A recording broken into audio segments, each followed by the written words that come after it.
Welcome, everybody, to the Eagle Forum fourth Monday of the month, 7 p.m. webinar. This is for Eagle Forum of California. Hi, I am Summer Boger, your president of Eagle Forum of California. You can find out more about Eagle Forum of California by going to eagleforumca.us. We'd love for you to be a member. It's $35 per individual, and then we have discounts for students and for couples.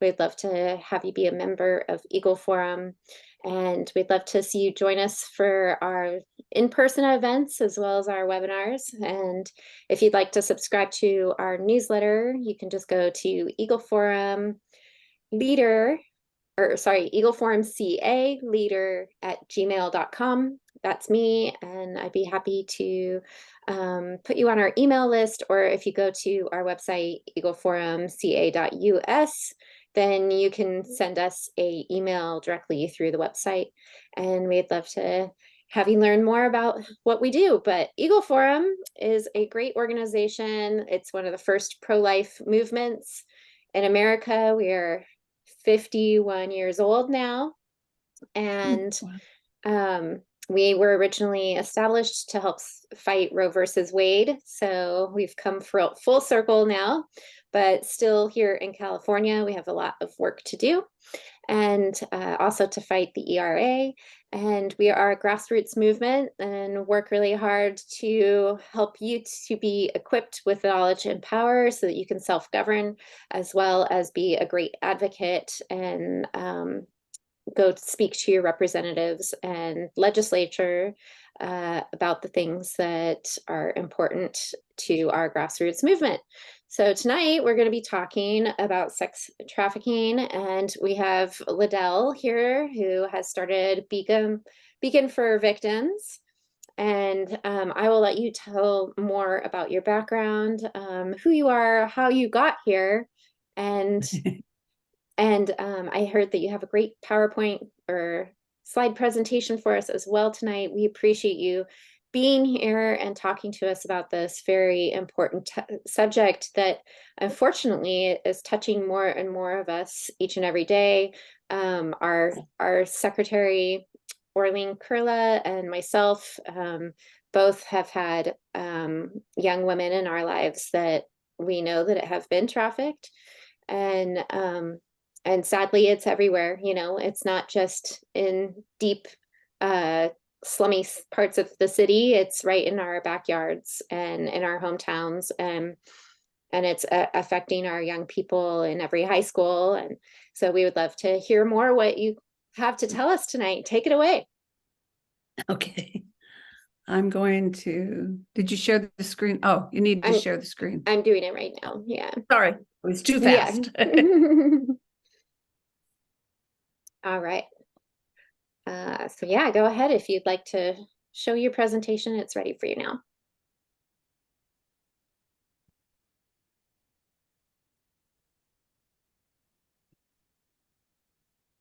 Okay, can everybody see that?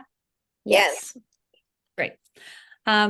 Well, as Summer and Orleen said, my name's Delle. I have this ministry that actually both my husband and I couldn't do it without my husband. He's back there. He doesn't come in front of the camera.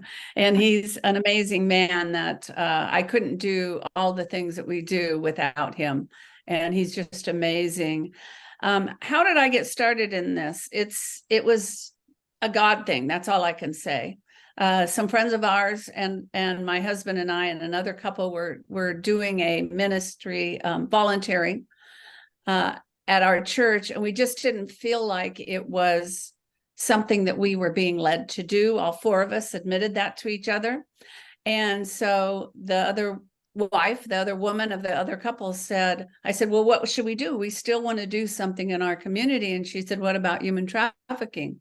And I started out with, what was that? So that's how I got started in this. It was all the Lord that brought her into my life and opened doors for us to be able to, for me to get educated, for me to help people, and to do speaking to groups to bring awareness, because I believe God has really put it on my heart to make sure that everybody knows that this is happening in our communities. And I can tell you it is. I'm going to show you some things. And I can tell you it is because not only do I speak to groups about human trafficking, but I do volunteer with an organization to do an outreach on the streets.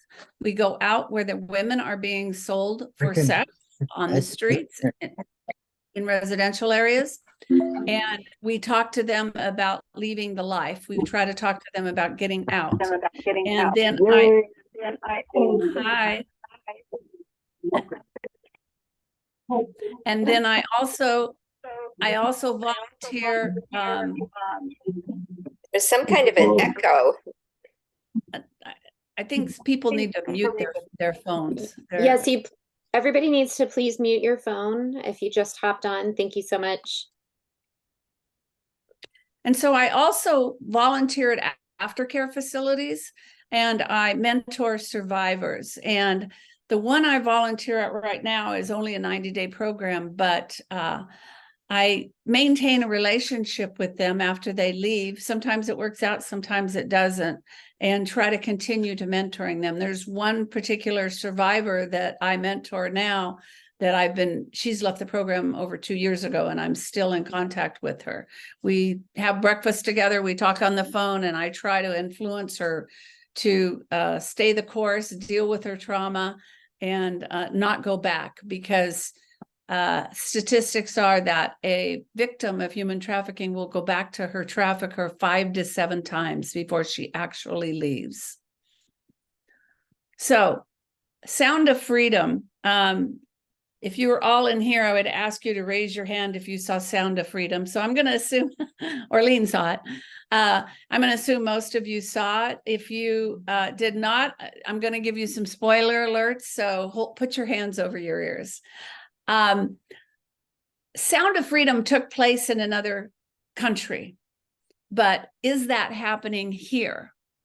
Thank you, Gloria, for raising your hand. Thank you all for raising your hand.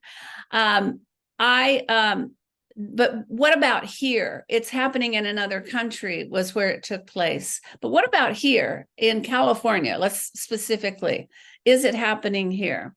Well, let me talk about what happened there. The young girl, that she had a musical instrument that she played, and she wanted to, she wanted to be better, and she wanted to play for people.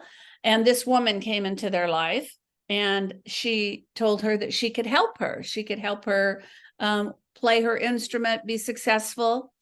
And the woman came to the little girl's house and saw the father, talked to him. And he also had a son. The woman said, I could take pictures of him. He could be a model, and we could use him, and you can make some money, she says to the father. Well, what happens is he takes the kids to a hotel, and the woman takes the kids in to the hotel room and will not let the father in the room, and closes the door.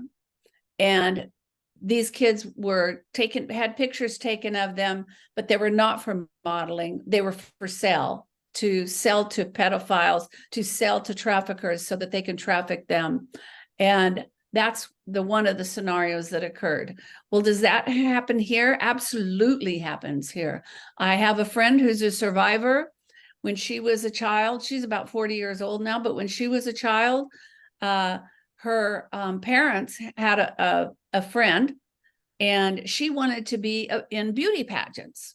And he was friends with the family for a long time, like 6 months. He went to their church, and he got to know them really well. They got to know them. They trusted him. And so he said, I can take her on the pageant circuit, and she can win all these pageants. So the parents loved their daughter. They let her go with him. Then the first place that they went to, when he and her went to a hotel, it was one hotel room and one bed, and she was sexually abused. So it does happen here. They call it grooming, and it doesn't just happen overnight. They will groom the parents for months so that they can get to the child, whatever that means. because they can make a lot of money off of kids. And in the movie, he it appeared as if he let them go awfully easily, but we don't know how long did she groom him. And she was a pillar in the community, and he trusted her. It's like somebody that you know in the community that you respect and trust. You might let your child go with them. But in this case, she was a trafficker, a predator, and she took the kids. And yes, they'll take them to a hotel room or an apartment, and they will take their pictures, and then they distribute the pictures either to pedophiles on the dark web, selling them, or they will send them out to traffickers to have them maybe perhaps buy the children. So it is absolutely happening here, even though that was in another country. And like So you said, the traffickers or the pedophiles can be people that are very close to you. Yes, they can be very close to you. People that you think, even in the church, like her, he was in the church with her parents. And so they trusted him. And so that's why they allowed her to go with him. She's doing well now. She actually, I had an event in May, and she was my survivor speaker, and she's doing very well with, now she actually is in pageants, and she's healing from her past. So what is sex trafficking? Sex trafficking is when a commercial sex act is induced by force, fraud, or coercion, or in which the person induced to perform such an act has not attained the age of 18 years old.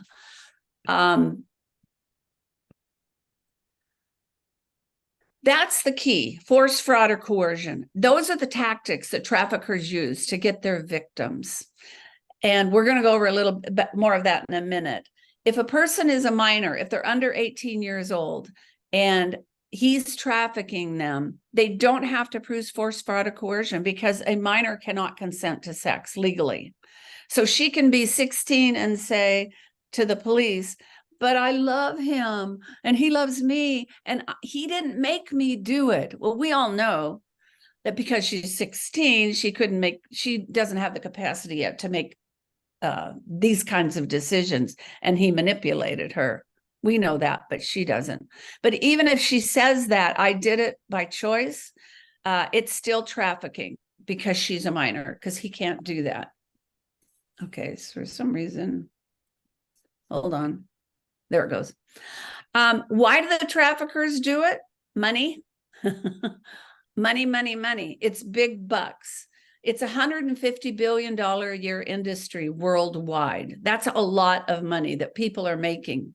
It's predicted to surpass the illegal sale of drugs. So the number one illegal sale of something is drugs, and they make more money off of that today. But it's expected that trafficking will surpass that in the money making. And that's because if I'm selling drugs and I get the drugs and I sell the drugs, I have money, but I spend the money and I have nothing. But if I can sell a person, a boy, a girl, a young woman, a young man, I can sell that person over and over and over and over again and make a lot more money. A trafficker can make $300,000 a year off one teen, and they are typically trafficking more than one person at a time. So let me just go over, I've had people ask me, I use these terms every day, but I've had people ask me what some of them are. So let me go over a few of the terms. In case you don't know, in sex trafficking, a sex trafficker is called a pimp, and I'm assuming everybody knows what a pimp is. And then there's a place called a track. That's in a residential area, and it's known for street prostitution. And that is where, if you go out on the street, you may have wandered into it somewhere. You may not even have recognized it, but it's typically women that are on the street, some young men, some transgenders that are on the street, and cars drive by, and they make a date. And so they make a transaction. And so that's called a track. Then victims. I do not call them prostitutes. I may say they are prostituted. I may refer to prostitution, but I call them victims. And most advocates like me do that because they're not only being victimized by the trafficker, but they're being victimized by the guy who buys them too. They're being victimized by both. They're being used. They're surrounded by people that use them. They are victims. Then there's a sex worker. And yes, there are some people that are not being trafficked. And those are called sex workers. But a sex worker, if a sex worker is out on the street, out on a track, and there's traffickers that are managing, that are women that they're selling, that sex worker is subject to that trafficker coming up and either forcing her to join his stable, be one of his girls, or coerce her into it or manipulate her into it. And so then next is the sex buyer, or John, they call him a trick or a date. And then there's a survivor. A survivor is someone that's gotten out of the life and wants to change and wants to not do that anymore. A survivor can be someone who got out of the life for one day or for 20 years. So that's what a survivor is. So is it really happening in our communities? I just got a few news articles, but there are tons of them. There's a brothel that they arrested some people, a ring in the Bay Area in hotels. In San Diego, they had an investigation into human trafficking and sexual exploitation, resulted in San Diego County in 48 arrests and identification of 16 people believed to have been trafficked, including 8 of them are minors. In Los Angeles, the LAPD and the county sheriff, they arrested 30 in February of this year, 38 suspected sex traffickers, 197 sex buyers. And in an operation in, I believe this was February of 2021, during a 7-day operation, the LAPD made 91 arrests, Long Beach made 13 arrests, and LA Regional Human Trafficking Task Force made 36 arrests, and Pomona made 5. Statewide, they had 39 victims of human trafficking that were rescued, 13 juveniles. In LA County, 14 victims of human trafficking were rescued, 12 by the LAPD and 2 by the Pomona Police Department. I have a quick question. Yes. So, so we're talking about a lot of purchasers here for there to be such a huge industry. Yes. And so those purchasers are who? Men. Like teachers and everybody. Police Pastors, officers, teachers, pastors, police officers, lawyers, men. People that you wouldn't, people that you probably don't suspect to be purchasing, but there's got to be a lot of purchasers that we're coming in contact with every day for there to be, or often, yes, I should say, for there to be so much. Yes. Yes. And they are. And I'll talk about how they're doing that in a minute. And then Sacramento, a California woman recruited 3 teenagers for prostitution. She gave them alcohol and drugs, and that's what they will do. That's a tactic that they use, and advertise for them on for sex acts online. And that was a 15, 16, and 17-year-old. In Vallejo, they are considering blocking the streets to deter the sex trade because it can cause problems in your community if you have that in your community on your street. And then in LA along Figueroa Corridor, that's a huge tract that's been there for like 65 years. It's 95 blocks long in LA. And the city leaders are trying to work with the motel owners to not shut down the motels, but stop the trafficking from happening in the motels and hotels. So where is it happening? Well, I talked a little bit about that. It's happening in hotels and motels.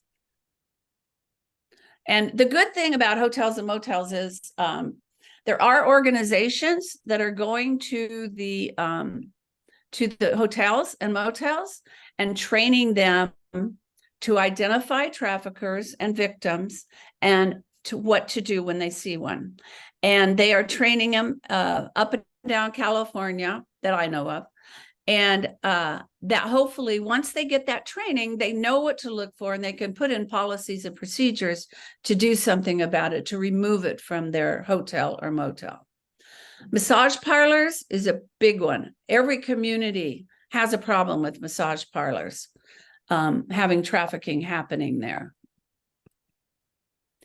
And it's on our streets. I just talked about a track and that it's happening here, which, by the way, this girl has an awful lot of clothes on compared to what they have on the streets. They're not dressed with that many clothes. One poor victim, I was out on the street and one night and I was talking to her and I asked her, could I pray for you? And she had very few clothes on and not a jacket. It was very cold.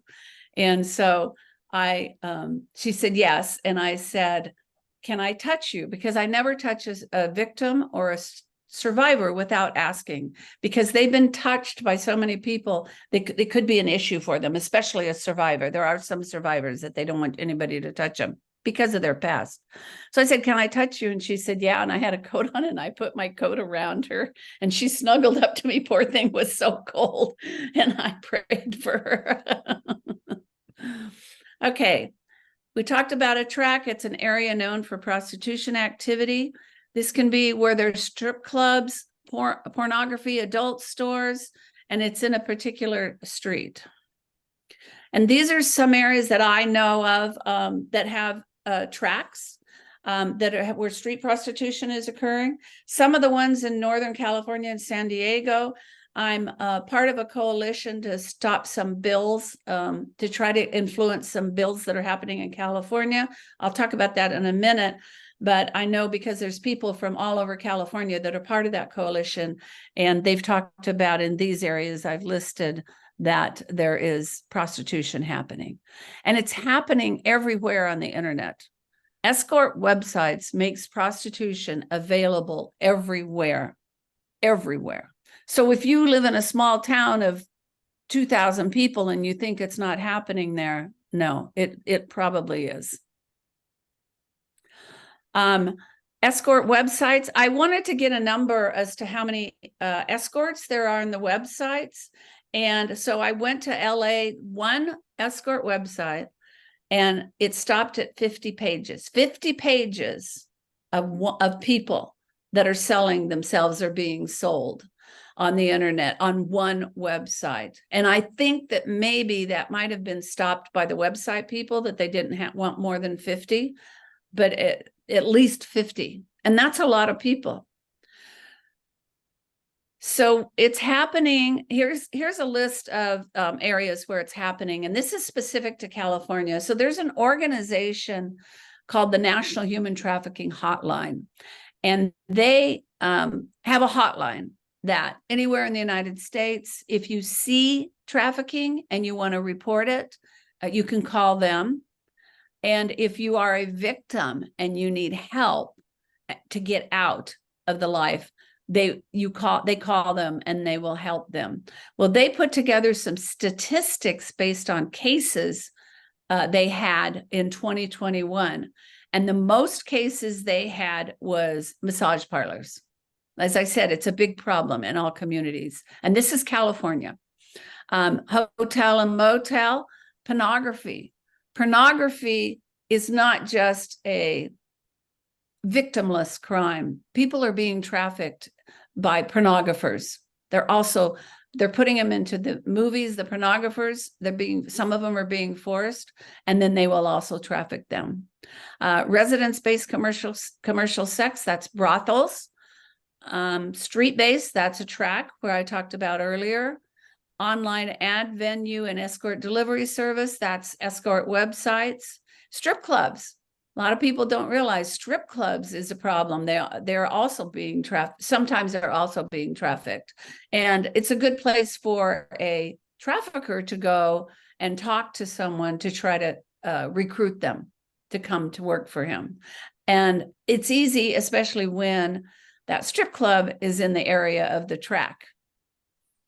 and then bars and clubs, and then others. They have an other category, which is quite a bit. And it didn't say what other was, but I do know there's also truck stops. Trafficking is happening in truck stops, and some traffickers are the truck drivers. It's happening at our beaches. There's traffickers down there recruiting also at our beaches. I live in Huntington Beach, and I know that there's traffickers down there recruiting. And sporting games, sports games, Super Bowl, any big sporting event, trafficking is also part of that. It increases. The trafficking increases during Super Bowl. Who's at risk of being trafficked? Sadly, our youngsters, our kids, our nieces, our grandkids, our nephews. The average age a victim enters the sex trade is 12 to 14 years old. The highest at risk are runaways and foster care teens. Within 48 hours of hitting the streets, 1 in 3 homeless teen will be approached by a trafficker. Now, most speakers will state these statistics and make these statements I just made. But I want to add that does not mean that our kids are exempt. If our kids are not a foster care teen or runaway, that does not mean they're exempt, because they are not. They are all at risk because traffickers are trolling for more victims. A lot of people think that they're all illegals. Well, when I've gone out on the track, I can tell you I see everything. I see Black, white, Asian, Hispanic. I'm sure I'm missing some races, but they're all out there. It's an equal opportunity exploiter. And so even though the traffickers move their victims across states and countries, and the reason they do that is they don't want them to get comfortable. First of all, they're going where the money is. And it's not unusual for Orange County for them to bring them here, because where there's an affluent area, they bring their victims because they can make more money. But the International Labor Organization estimates that traffickers exploit 77% of the victims in the victim's country's residence. So it's not all illegals or undocumented. So the internet, where do they get their victims? Social media, dating apps, gaming sites. A lot of people are surprised at that. They don't realize your 13-year-old son is on a game, but they're on the internet playing with somebody on the internet. Who do we know who that is? What is that person talking to him between after the games, before the games, during the game? Is he trying to groom him, or groom him, in other words, learn more about him and try to gain his trust? So we need to watch our kids on the internet. Chat rooms. There's chat rooms for everything. Modeling jobs. There'll be people pretending to be agents, and they'll be go into a chat room and then tell the person that I need to take some photos of you, but I think I can get you whatever it is they're looking for, a modeling job, become a celebrity, become an actress, actor. And then when they get these pictures, it's not what they think. And they meet them. Sometimes they'll have them meet them in a hotel or a warehouse to take these pictures. So we need to make sure that we tell our kids that they don't go for job interviews anywhere but a legitimate brick and mortar business. They'll offer them a job and set up an interview. And it's all under the guise of trying to get them. They may drug them and try to get them to work for them. And never, never, never tell your child never to go alone in a chat room with someone. So they'll meet people on different chat rooms where there's a lot of people, or based on the category. And then they'll talk to the person about going into a chat room alone. Once they have them alone, now they can start grooming them. They're trolling on the internet and gaming sites. According to the FBI, there are 750,000 predators online, and they're out there all the time. 1 in 5 children are solicited sexually while on the internet before the age of 15. Half of all minors who are sextorted are boys. Sextortion is when a predator or a trafficker or a pedophile convinces the child to give him or her pictures of themselves and compromising pictures. And once that predator does that, he will try to extort more and more photos from that child, and maybe even videos doing things like masturbating or things like that. And then they sell those videos and pictures, or they use them for their own personal use. Traffickers have recruiters in our schools. So you may think that it's just another high school kid that your daughter, let's say, is bringing home, but she may be working for a trafficker, and she will tell her about her boyfriend. And then, would you like to meet my boyfriend? You know, I got all these nice clothes because of him. He helps me. And so once the recruiter brings the victim to the trafficker, he's very good at manipulating people. He's very good at looking for their vulnerabilities and getting them to do what he wants. Or it might be through force. So there's recruiters in our schools. 70% of teens have been recruited by someone they know. And what they'll say is, they'll say, you're doing, if the teen is sexually active, they'll say, you're already doing it. Why don't you get paid for it? There's the Romeo pimp, and he is someone that pretends to be the boyfriend. Now, there are some that have a profile that they may look like a good-looking young man, but they're actually a 40-year-old predator. But there is such a thing as a Romeo pimp. He is young, he's good-looking, and he's probably trafficking multiple women, and the young girl is dating him and doesn't know it. And then after a while, he'll say things like, if you love me. And if she's a 15-year-old girl, then she's been with him for, let's say, 6 months, then he'll say, if you love me, you'll have sex with other men so we can have money. And then if she doesn't do it, he'll have her raped, and then he'll put her out in order to sleep with other men to make money off of her. Or he might ask her to run away with him. They promise some money. So if a teen is, or a young person is already sexually active, and he'll say, you're doing it anyway. He'll say, think of all the money you'll make. You can buy a car, you can get an apartment, you can do all these things. This is how much money you can buy. Look what you can buy for yourself. But the reality is, victims never get the money. The traffickers get all of it. The traffickers give them a quota and say, don't come back until you make X amount of dollars, like $1,000. And then the trafficker gets all of the money.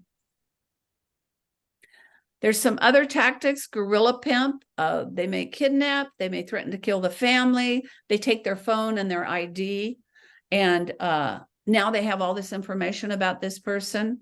Not to mention, if they met them on social media, they know a lot about them. They'll threaten to kill their family if they don't do what they want, use force, or they might keep a victim locked in the hotel.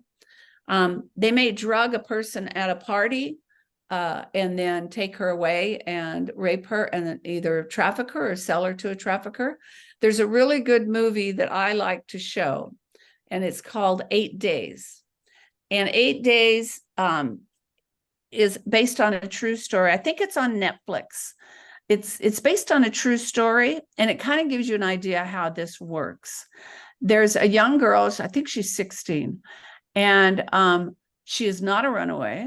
She doesn't have foster parents. She has very good middle-class parents, very engaged parenting parents.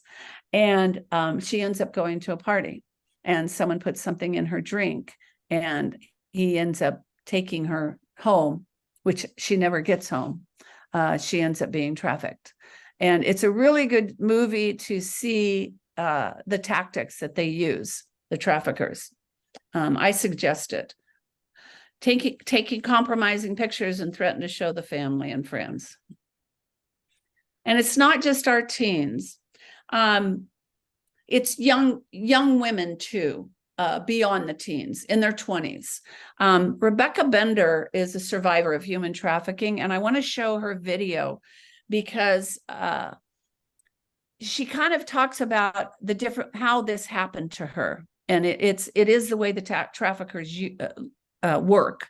Now, she now is a survivor. She has her own organization. She helps survivors. She has programs for them. She's doing wonderful things. But I want to show you this video. It's not that long. And I want you to notice when they show her mugshot about 2/3 of the way through, notice how over time, how hard she looked. So this is Rebecca Bender's story.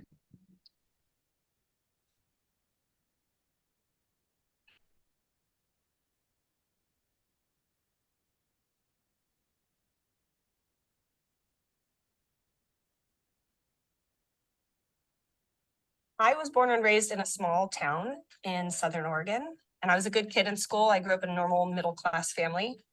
I got great grades. I was really active in sports, and I even graduated a year early. I was accepted into Oregon State University, and I had my dorm room already assigned, and I was really excited to move up to Corvallis. But that summer I got pregnant by my boyfriend, and I had to make a real tough decision whether I was going to keep my baby and unenroll from university or get an abortion and keep it all a secret. And that was a really tough summer for me. After I had the baby, I had some friends that had gone up to U of O to go to college, and they had an extra room in one of their apartments. It was at that time that I met a boy or a guy who pretended to take interest in me. I really thought he liked me, and we got along really well. He was really funny and charming, and he had a nice car, and he always picked up the tab. He had nice clothes. And he told me he was a record producer, that he had a band up in Portland. And that's why he frequently went out of town. There's a saying that says, when you take a child by the hand, you take the mother by the heart. And I really think that's what happened for me, because I had this new little girl and this man who showed this desperate attention towards her. Like he wanted to really help make this family that I really wanted for my daughter. And he invited me to move in with him after about 6 months of dating. And I was really excited. And I brought him down to Southern Oregon to meet my family, and everything seemed fine until we arrived in Las Vegas. He said we were moving there because that was the entertainment capital of the world, and being a record producer and having a band, that's where they were going to get the most gigs and the most jobs, and that's where his job was leading him. So I desperately wanted to go with him, to be with him, and to start this family that he promised me. He pulled up to an escort service, and he said, "This is how it works in Vegas. I've spent a lot of money to get you here. I put first and last on an apartment. I filled your fridge up with food. And you're going to need to earn that money back." And I felt trapped. I felt like, how am I going to get out of this? And you didn't know if you were going to live or die. You didn't know what he was going to do or what he was capable of. And so it was really scary. I can remember just running through the casino thinking, these people don't even have a clue what's going on. They're just, cha-ching, cha-ching, Las Vegas, yay! And they're doing all this stuff, and I'm running for my life. I'm running from a man that has forced me into doing things that I didn't want to do. When you have a trafficker that's waiting at home with your child and says, if you don't bring home $1,500, you're going to find your daughter out on the corner. I think I was probably more frightened to go home than I was to be in the room. Because if you got robbed, it was your fault for being stupid. If you got raped, it was your fault for not watching your back. Anything that happened to you was typically your fault, and you incurred more punishment for allowing those things to happen to you. So it made you always walk in fear of your trafficker.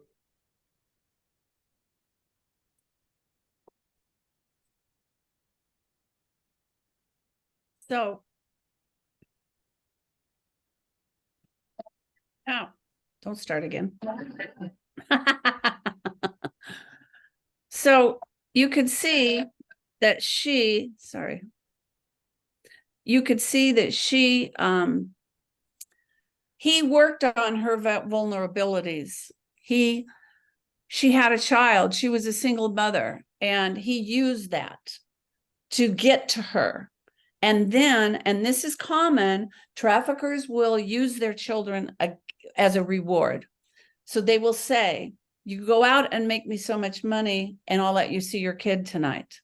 And I've talked to victims out on the street. There was one victim, she broke my heart because she was just standing on the corner crying. It might have been her first night out. I don't have that fact. I'm speculating, because she was not dressed as provocative as they usually are. So he must have pushed her out there and said, go out there. And he had her kids, and she was crying because he wouldn't let her come back until until she made so much money.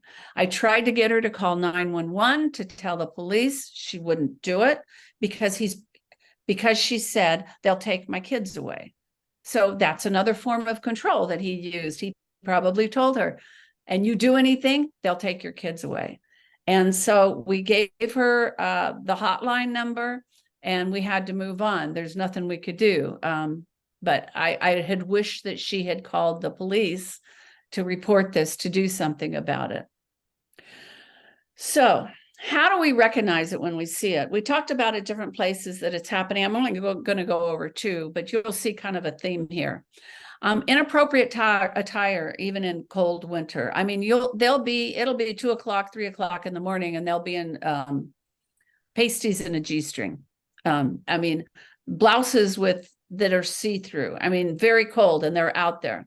There's activity on a track. There's activity on the street 24/7, 365 days a year. They don't get time off. They have to work every day.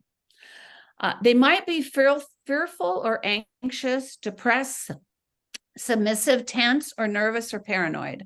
Some of them that I've seen have that look. They're scared. I believe some of them, it's their first couple of times out that they're scared and they don't know what to do. They may have bruises or sad eyes. There's another one that touched my heart. Her name was Michelle. I've talked to her a few times, and she has 2 kids, 10 months and 3 years old. And she just had the saddest eyes. And I know that he was holding them till she came back with some money. And the sad thing about her was she always had bruises on her. She had to have a bruise here or up here. And so she was being abused. Whether I don't know if it was the trafficker or the sex buyer that abused her, because they get that from both. They may appear to have freedom and move around. So you may go out there, let's say you go to a track, say, hey, what's going on? I want to see one of these. And they're walking around, they're laughing, they're joking. You think, well, why don't they just walk away? They must want to be in it. No, they can't. Their trafficker is right there. Their trafficker has either coerced them or threatened them so that they're afraid to leave. Because you won't see the trafficker, but he's there and they know he's there. You'll see bumper to bumper traffic. That's what's happening, is bumper to bumper traffic. It'll be 2, 3 o'clock in the morning, and it's in a residential. Imagine that on your street, women on either side of the street, maybe 20, 40 women, bumper to bumper traffic. It's 3 o'clock in the morning. That's typically what happens. And they're standing on the street, leaning in cars in the middle of the street, and they may not identify as a victim. I've talked to some, like I have a survivor that I mentor, and when I first started working with her in the program, she confessed to me. Now she's in a program where she had to tell them what happened and how she was trafficked, because this program, you have to have been trafficked in order to get into it. And I'm sitting there and she says, you know, I did it by choice. He didn't force me. Oh, he didn't. So I said to her, okay, who picked the dates? Who found the dates? Well, he did. I said, okay, who picked the location? And well, he did. And who kept the money?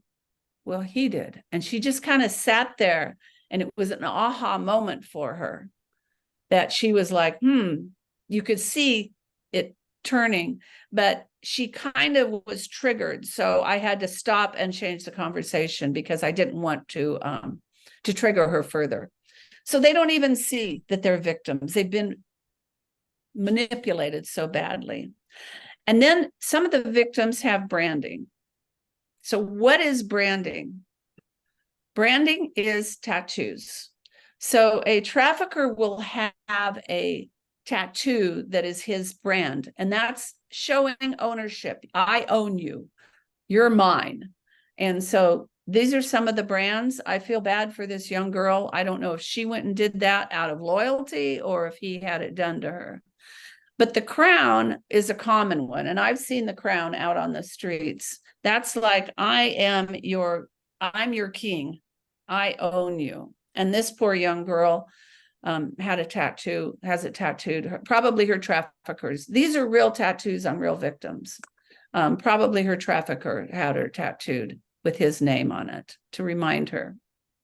So how do we recognize it when we see it in massage parlors? If they're open 24 hours a day, let me tell you, if men are going in and out of a massage parlor at 2 o'clock in the morning, they're not getting a massage. It's trafficking. The providers, I'm using air quotes, massage therapists, the victims, they're living in the massage parlor. They're wearing very little clothing. They may advertise on escort websites. So it's a brothel too. They'll refuse service to women because they only service men. They don't handle any cash. This is a lot of the same thing that happens out on the streets. And the windows may be covered or blacked out. And there may be sexually explicit material in this massage parlor. So, porn. Why am I talking about porn? Because porn can lead the viewer to want to buy sex. So research suggests, well, first of all, research suggests that exploitation and trafficking are common experiences in the porn industry. So not only are they making porn movies, not only are they forcing some women to do porn, but they also are trafficking them. I know of one situation where a girl was a porn star, and her guy that that made movies that she was associated with, he would tell her, that guy over there, like at a party, he wants to invest in my business so I can make more money. So go sleep with him so that we can make more movies. So they'll do things like that. It's massage parlors is the third most common form of trafficking reported to the National Human Trafficking Hotline. We saw that on that chart. And porn increases dopamine. Porn increases dopamine that can lead to cravings so that the consumer wants more and more and more. At least 1 in 3 porn videos show sexual violence or aggression. And Pornhub is the largest porn website. And in 2019, there were 42 billion visits to Pornhub alone. That's a lot of people watching porn. And Pornhub reported a 11% increase in March of 2020 because people were at home, and it's some of the kids were watching the porn also. The more people consume pornography, the more desire there is to fulfill what they're seeing on the screen through prostitutes. So what about legalizing prostitution? People say, if we legalize it, there won't be any trafficking. Well, it's legal in Germany, but the police are rendered powerless when faced with a law that has strengthened the prostitution system and has made criminals into recognized businessmen. It makes it hard for them to do anything. But even though it's legal in Germany, they still have trafficking. So trafficking, legalization doesn't work. What about decriminalizing prostitution? Okay, let's talk about California. Last year, there was a bill called SB 357. The bill was decriminalizing loitering for the purposes of prostitution, which means if that bill goes through, you can loiter for the purposes of prostitution. And that means the trafficker, that means the victim, that means the sex buyer. And so I was on a coalition to try to stop this. Unfortunately, we did not stop it. It went through. And why is that so important that it not go through? Before this bill, loitering for the purposes of prostitution was illegal. And so police officers would use that to talk to the girls, maybe even take them in for a couple of reasons: to get them help, to offer them resources. Another reason is if they have a trafficker, they want to turn her against him so that they can testify against him in in court.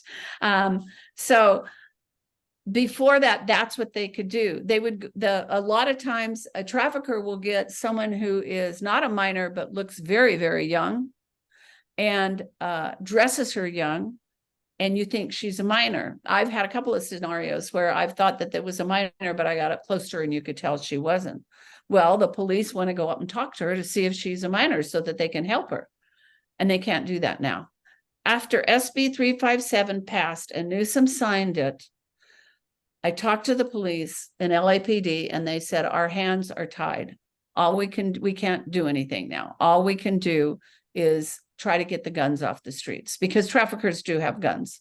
So that's what their focus was. So SB 357 went into effect January 1st, but it was passed a year ago. It was about end of November, first part of December. And I went out on the street outreach in the California track and the Los Angeles track on Figueroa before it was passed, but the bill was signed, and there was already more victims out there being trafficked. There was already more activity just because of that.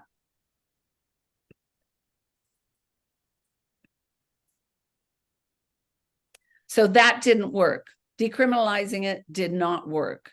It increased trafficking, and it increased violence, crime, trafficker on trafficker, victim on trafficker.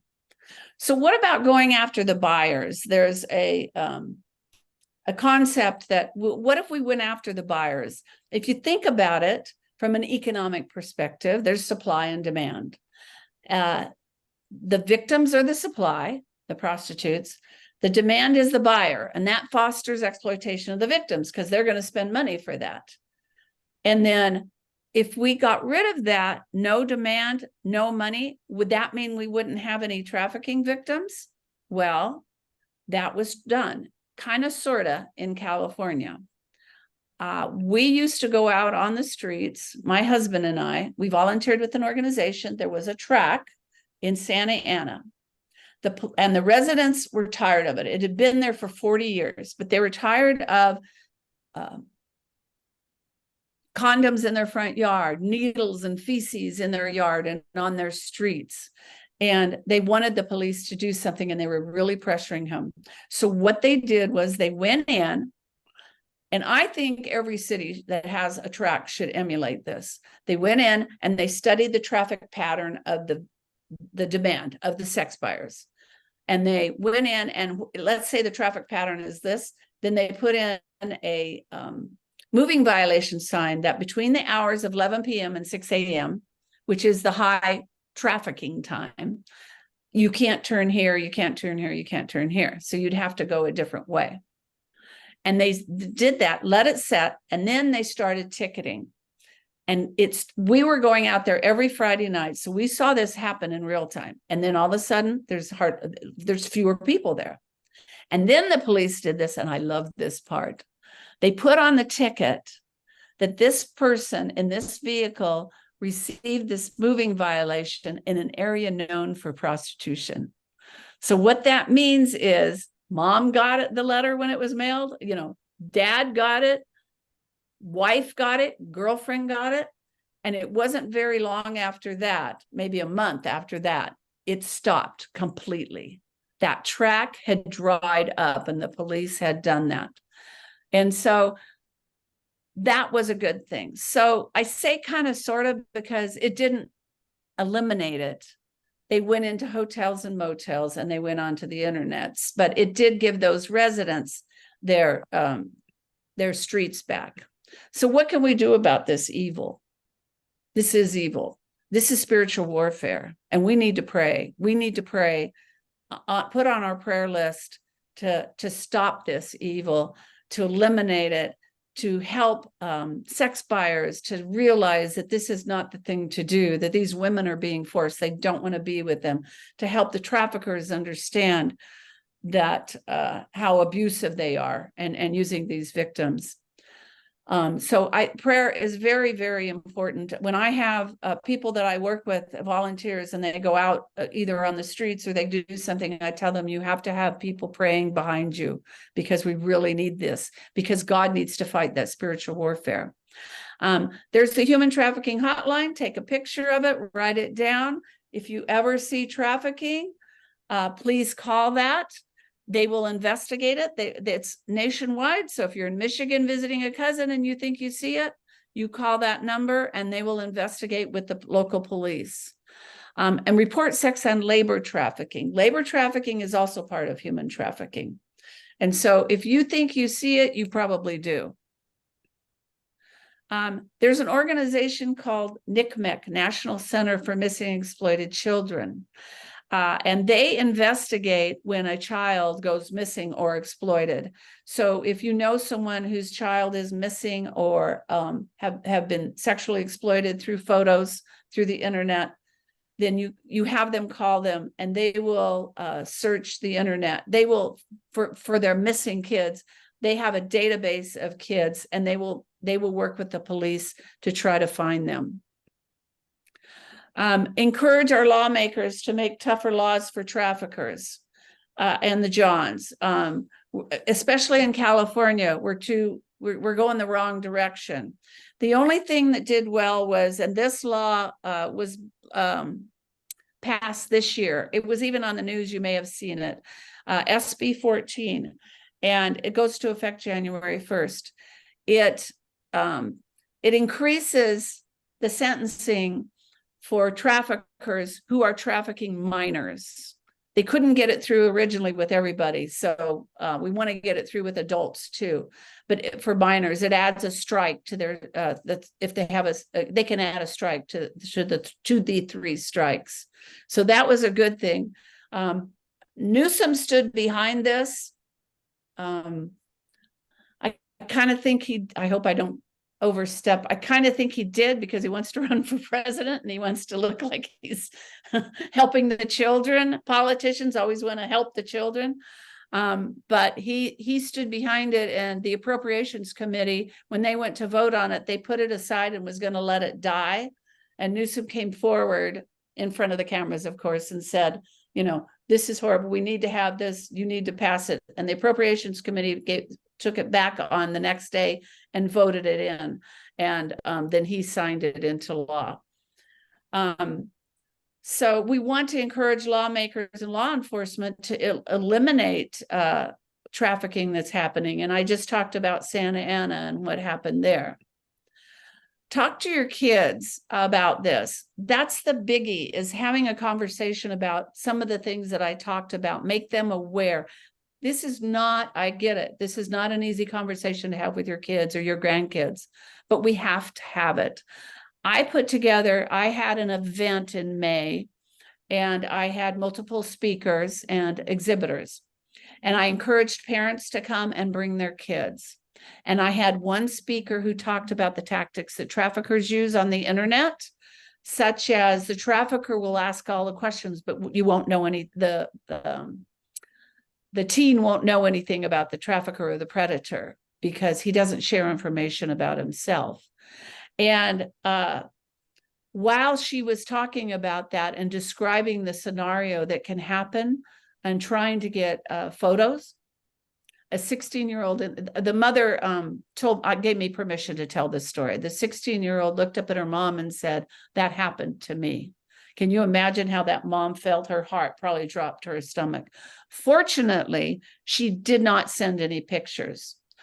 Fortunately, she stopped it, the 16-year-old, before it happened, because apparently there was her sister's dress was hanging on the door or something behind her, and he wanted her to put that dress on and take pictures, and it freaked her out, and she was like, ooh, ooh, and she hung up on him, and she didn't talk to him anymore. So she didn't do it.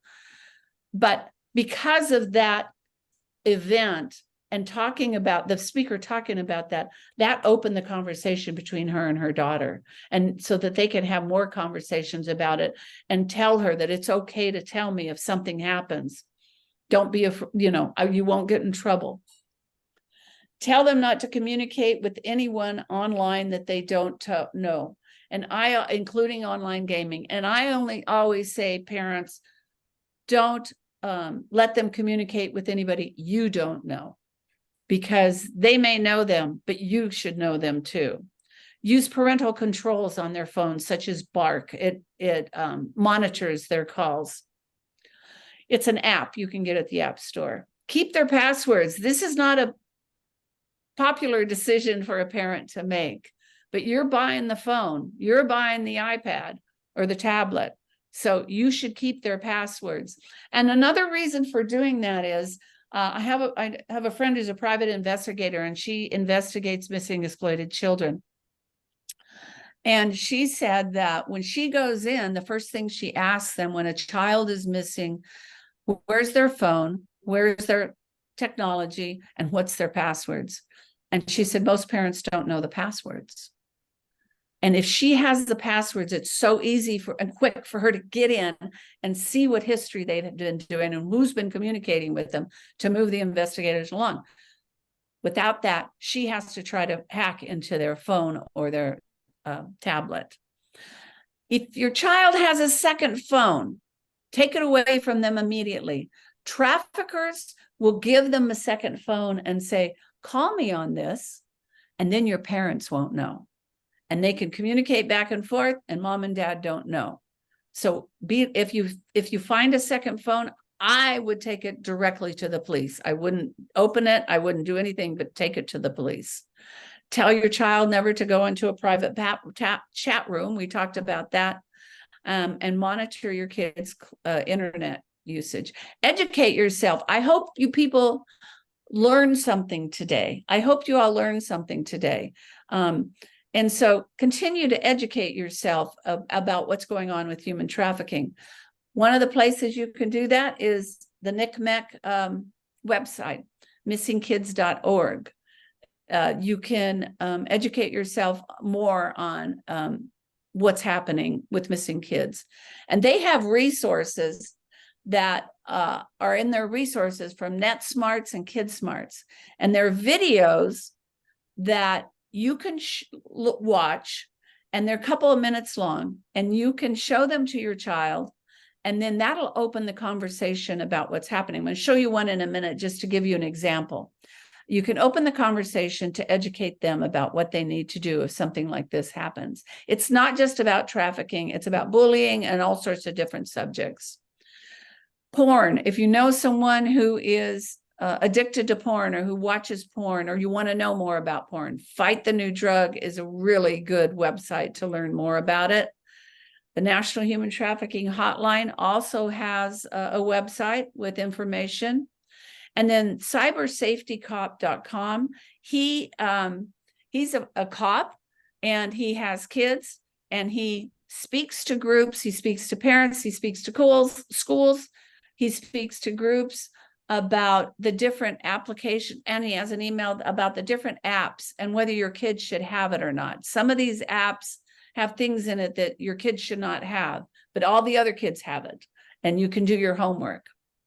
So this is the video from NetSmarts that I wanted to show you. I think this is characters, but they have with real people, they have a bunch of them. So this is what I was talking about that you could show to your kid that would start the conversation. You'll probably get lots of messages every day, but what if you got one like this? What would you do? Would you send a picture? No? Cool. That's an easy way to protect yourself. But what if you'd chosen differently? What if you send the picture? They'd never share it with anyone else, right? Do you want the picture shared with others? Sorry, you no longer have a choice. It's out of your hands now, because sometimes people we trust break that trust. Maybe the person you sent the picture to shows it to some friends. Maybe they send it to a couple friends, who send it to a couple more friends, who, you get the idea. It spreads, and you never know who might see it. Your little brother, Your mom? Other people at school? Seriously? I would never. Even strangers can get a hold of your picture. You never really know where that picture will end up. Look at it. How long it will be out there? What the consequences will be. Don't let others decide what happens to your image. Think before you share. Learn more at netsmarts.org. And hey, So you can see, you could show that to a child, and then has anybody ever asked you to, ask questions and start the conversation rolling? Teens today are very, very pressured to share nude photos of each other. This is happening a lot. And even girls will pressure other girls to share these photos, compromising photos. A really good documentary that I really like, it's an hour and a half, but it's worth it. It's called Childhood 2.0. And they talk about just this very thing. And they interview high school and middle school kids. And I felt that they were very honest about answering the questions that they were asked. Share with others what you've learned. Have someone come talk. If you belong to another group, have someone come talk to your group and to spread the awareness. I have emails that I send out. I don't send a lot out. I would like to send more. I'm too busy. So you can always email me and get added to my email distribution list. And I'm speaking at this annual state conference, the Eagle Forum Annual State Conference, on April 6th. Would love to see you there. And are there any questions? I think I ran a little over. I'm sorry. You did great. I have a question. So Okay. you said that massage parlors are one of the biggest places for exploitation. So if a man thinks that he's going to a regular massage place to get an appropriate massage, and then finds out once he's there that it is not an appropriate massage, because I've heard of this happening, like even in the nicer parts of town, you think it's a legitimate place, nothing about it looks seedy, and then the therapist grabs his genitals. What should he do? Oh, that's a good question. I've never been asked that question. I would say get up and leave. I would be surprised that they didn't give them a menu of sorts ahead of time to let them, because they have to pay for it. So they're going to want them to pay for whatever the acts are that they're performing. It's grooming. It's grooming. They want to come back for more, and then they eventually get them to pay. But at first it's like, oh, I just wanted a tip, Okay. Oh, if you like Yeah. this, you can come see me later. Or Oh, yeah. it's grooming. Yes. And I don't know who you report that to. I would call the the National Human Trafficking Hotline, or the police, or both. That's what I would do. Probably with the massage parlor, the police. And tell them what happened and have them investigate.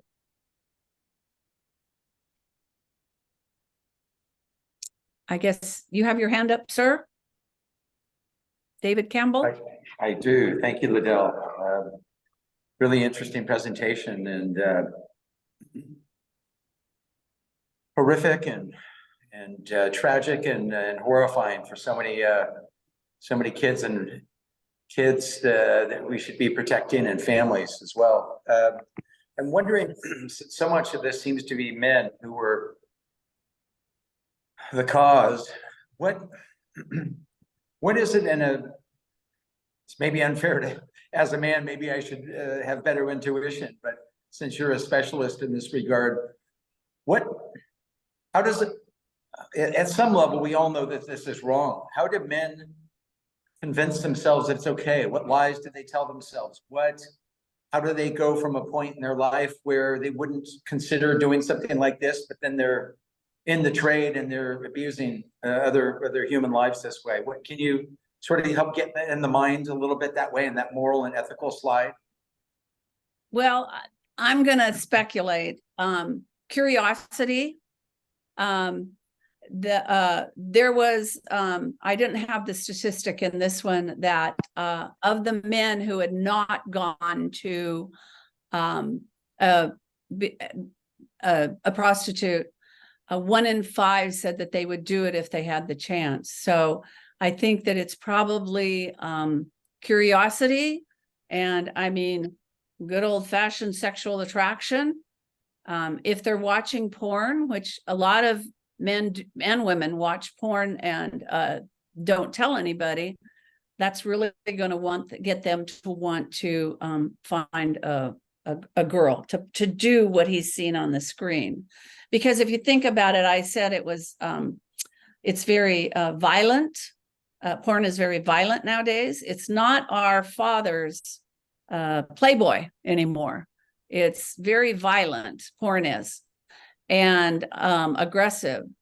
And if he's watching it, I think physiologically he wants to watch more and he wants to do more.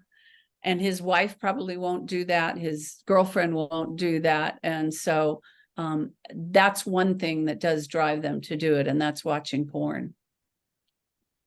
That's why every once in a while in churches, pastors will all of a sudden start talking about porn, because it's addictive. So the gateway drug in many respects. It is a gateway drug, exactly. And again, fightthenewdrug.org is really a good website to learn more about that. And they have tons of articles that you can read. Thank you.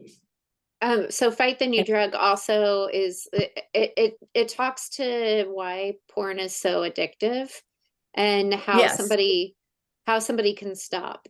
And Yes. yeah, so I just wanted to clarify that. Yeah. And it's educational because it teaches you, it talks about how physically you become addicted. It lights up your brain like heroin, porn does, and that sort of thing. So yeah, it's a really good website to get some more information in that area.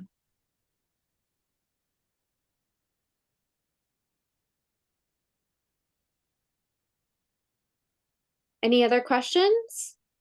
Yes, I had a question, Kathy. I mean, I'm Kathy Summer. I typed up the question on the chat.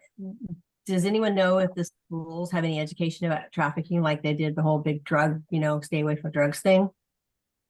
I've never heard of it. They're supposed to. There is a law, and I'm not real well versed in this, but there is a law, and I don't know if it's a federal or a California law, that the schools are supposed to be teaching it in the schools to educate the kids, which are the ones at risk. But it's not happening a lot. I know some people that are trying to get into the schools to talk about it, and they're really reaching struggles to get it done. I'm trying to go the other direction. I'm meeting with a group of a girl who started a anti-human trafficking club in her high school, and I'm meeting with her this week to talk about what we can do to work together to educate the teens and to maybe do a service of some sort. And then also I'm working with a college group, the same thing. They have an anti-human trafficking group. So I'm thrilled that I'm able to make those connections to pass the word on, because the college kids are at risk too, as you saw from Rebecca Bender's video. I would think that it would be a conflict of interest in some of the more liberal schools because of the drag queens and how they're pushing all the LGBTQ and all that. That's kind of a conflict because it kind of goes with their agenda to groom the kids. So yeah, it's kind of a conflict. They don't want to, step on their toes probably. So. Well, they don't have it. They have a different agenda. Yeah, they sure they do. have a different agenda, and they, there's some people that refuse to accept that this is happening, and I mean, I still get people that ask me, so this human trafficking thing, is it real? Well, yeah, it is. I talk to victims, I talk to survivors, I see them on the streets, I've heard the stories. And but there's some people, like I have a friend that she won't come to my events because she says, I can't handle it, I can't do it. And she has teens. Wow. So it's again, I totally get it that it's not a fun subject, an easy subject to talk about, but we have to be aware, because the investigator that I talked about, when she says the most common thing that she gets said to her whenever she goes into a family to help them find their child is, why didn't anybody tell me about this? Wow. Well, I'm trying to be out there and tell everybody about it, because I think it's that important. Thank you. I think Orleen, yeah, Orleen, do you want to say something before I do? Yes. I wanted to ask Liddell if you've ever heard about metaverse and how this is now being used to entice children and get them also involved in sexual exploitation. Metaverse is where the kids are putting on these goggles to go into this virtual reality. And we had a speaker speak about it at our National Eagle Forum conference in Washington, D.C. in September. I'd never heard anything. I know my grandchildren have these goggles and they go in and play games with each other. Well, there's a very dark side to it, and they discovered that maybe someone they're playing this game with is actually a 40-year-old man, and little by little he begins to pretend that he's the girl's boyfriend, and then later arranges for her to meet him, and she's kidnapped. Someone was taken over the Mexican border, and fortunately they were able to rescue her and get her back. But the girl who spoke works for the FBI in Salt Lake City, and this was amazing. I had never heard anything about it before. Just wondered if you had heard anything about metaverse. No, I'm going to look into it, but that's the same thing that's happening with our kids without metaverse, with these online gaming games, because your 13-year-old son or grandson may be playing with somebody that he thinks is another 13-year-old boy, and it could be a 40-year-old predator. And so that's why we have to watch gaming also, so that they don't become a victim. That's right. All right, Sarah, would you like to ask a question? Yes, thank you so much, Liddell, for all of your insight. I have 2 questions, if that's okay.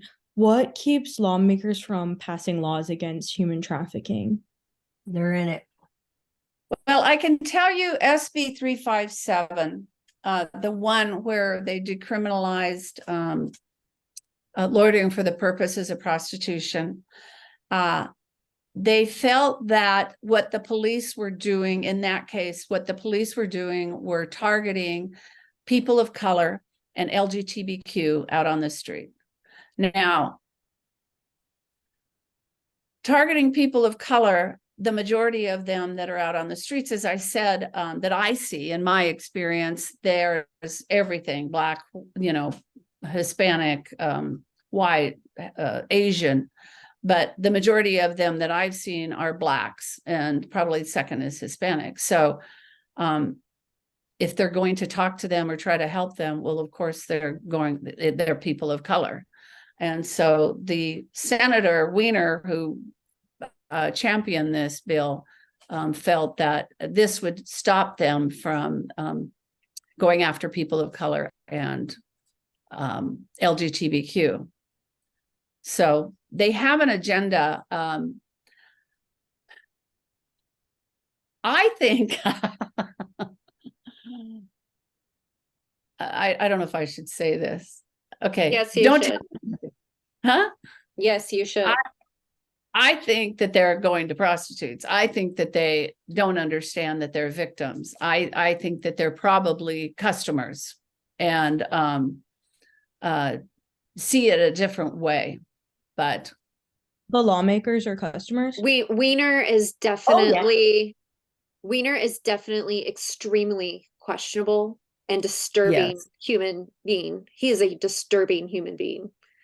yeah. And that's the nice way to say it. Oh yeah, Um, the cusp. Oh, sorry.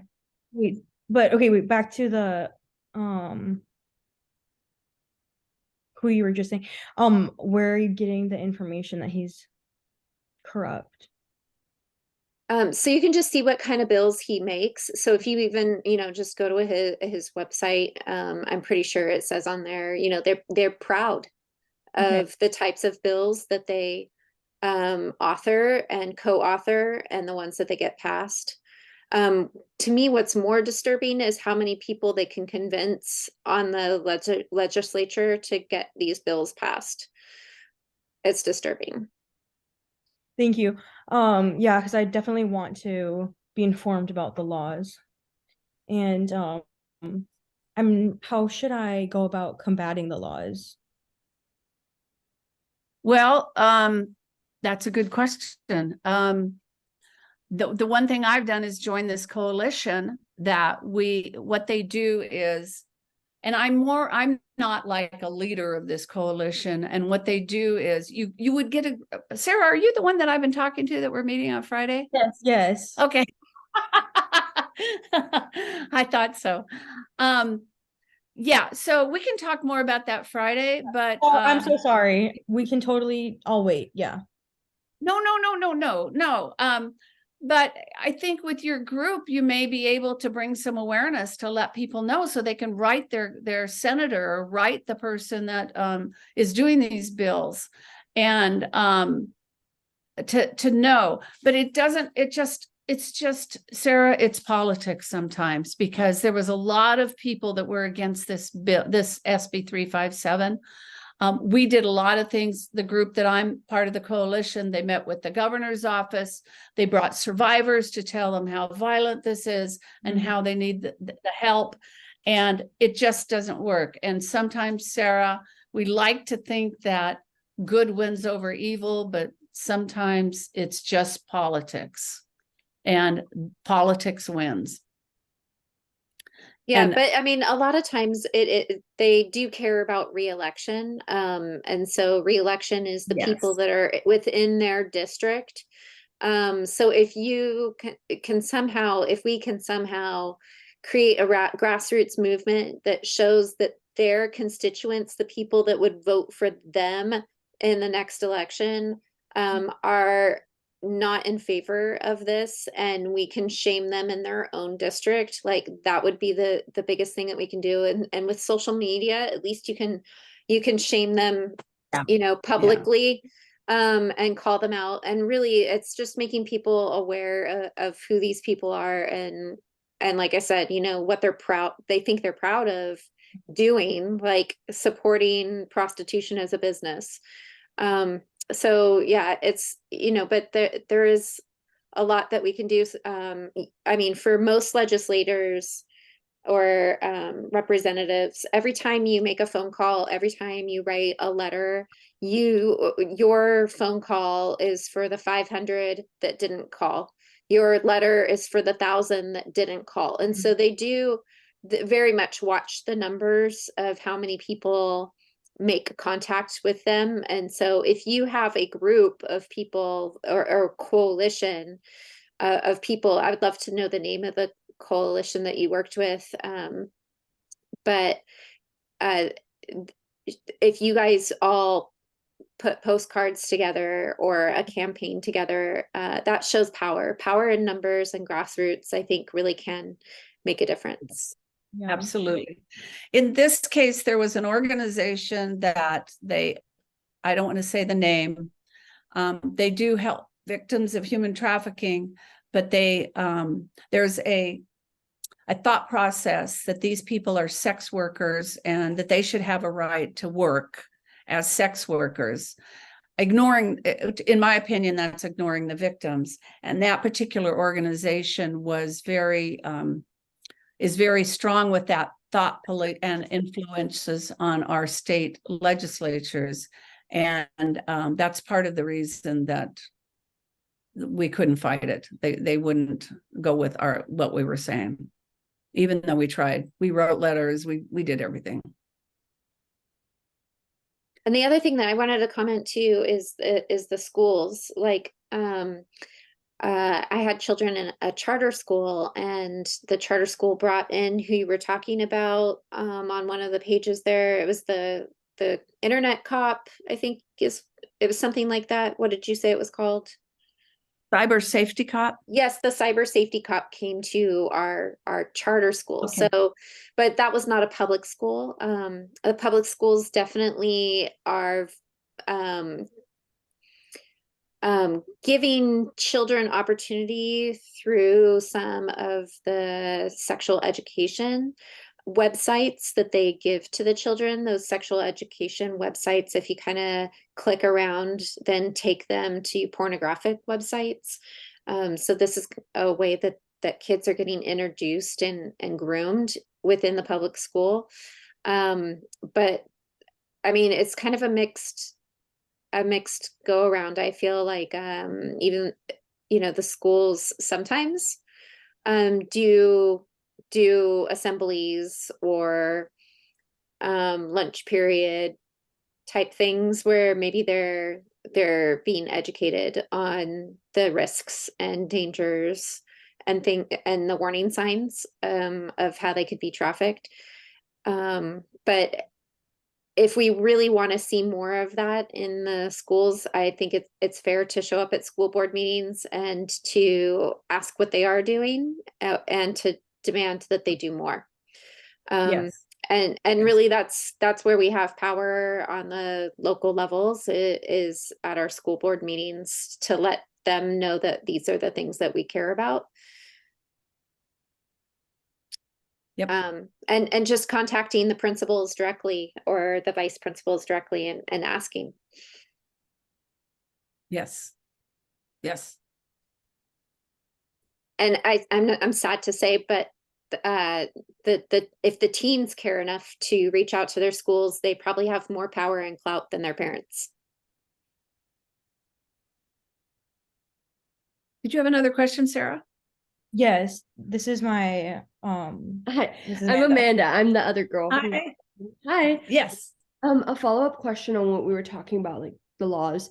So you guys talked about if we formed a coalition, we could send letters or something. So I'm wondering, like, how we as a club, how do we start that? What are the first steps that we should do to form a coalition? What does that look like? Or do you know of one that we could join? Yeah, or that. The one that I'm a member of, I don't see why you couldn't join that. Let me check with the leader and see what they say. I don't think they're restricting it. It's anybody that's interested in having these laws, that the good laws for trafficking is trafficking and child marriage is the main subject for the laws that we look at. But let me talk to the leader and make sure it's okay. Thank you, because we have a meeting this Wednesday where we're meeting with our club on our college campus, and so that's why we were I'll just get back to tell them this Wednesday. But we can send you an email also. I've got your email, so I'll get back to you before Wednesday. Thank you. The website. I think another important thing to watch for too, in that, like, because you can go on the California Legislative Info website to see what new bills come out at the beginning of the year. And another important one to always watch for is consent, age of consent. They are always challenging if they can get the age of consent for sex lowered. And I think that puts these children at risk to traffickers or pedophiles not being held accountable for statutory rape or things of that nature. Yeah. On a legal, if we drop the bar, then legally they can't be held accountable. So we always want to keep that age of consent. Thank you. It just above 18. Thank you so much. My other question was, does Beacon for Victims have a website? I have a Facebook page and Instagram, but I don't have a website. Okay, thank you so much for answering the questions. Okay. And I'll put you on my email distribution list, Sarah and Amanda. Thank you so much. And thank you, Summer. Well, this has been super informative. I think you did an amazing, outstanding job, Liedel, Summer, with could I yes, just add one thing? yes. So we are starting groups of student eagles, Sarah and Amanda, and it would be wonderful if maybe such a group could form on a college campus as well. But when we had a very active group here in Northern California, in Santa Rosa, that group would go to the state legislators and speak out on lots of bills, and they also practiced at their meetings just how to speak out and how to they practiced debates so they could really express themselves well, especially with all the opposition that we get from the liberals. So we will let you know. We have a new group that's organized now, and a wonderful leader who has 21 grandchildren.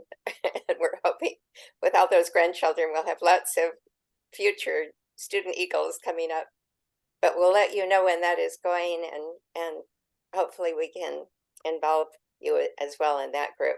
Yeah, wait. Oh yeah, thank you so much. Can we put our email for our club? Yes, Did we give that to you? Okay, we'll type that in then. that'd be wonderful. Orlean, your comment about all the little eagles coming up reminds me of Seabiscuit when they had mares come to mate with Seabiscuit and all the little biscuits that came. So we've got biscuits and eagles. I love it. Well, hopefully it's going to work.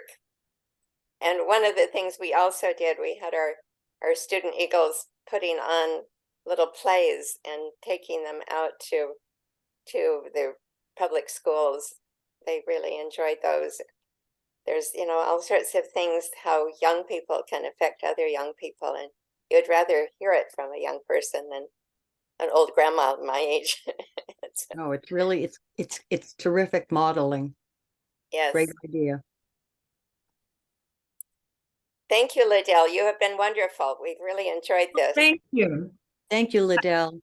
I'm leaving my, right now I'm putting my email address in the chat.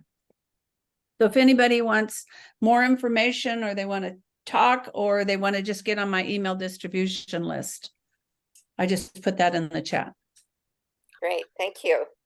Thank you. Thank you for having me. Thank you, Summer and Orlean, for hosting this. Very, very nice.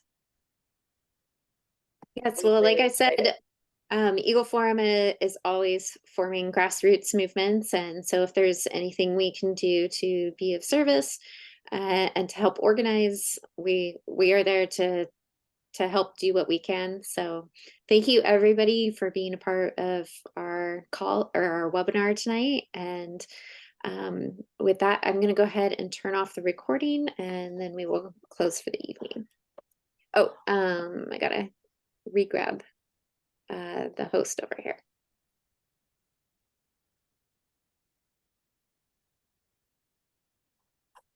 And see Okay. you Friday, Sarah and Amanda. Good night, everyone. Good night. So yeah, if we can just close with a prayer, that would be great. Is there somebody that would like to pray? And I'm looking for how to turn this off. I will. Stop recording. There we go.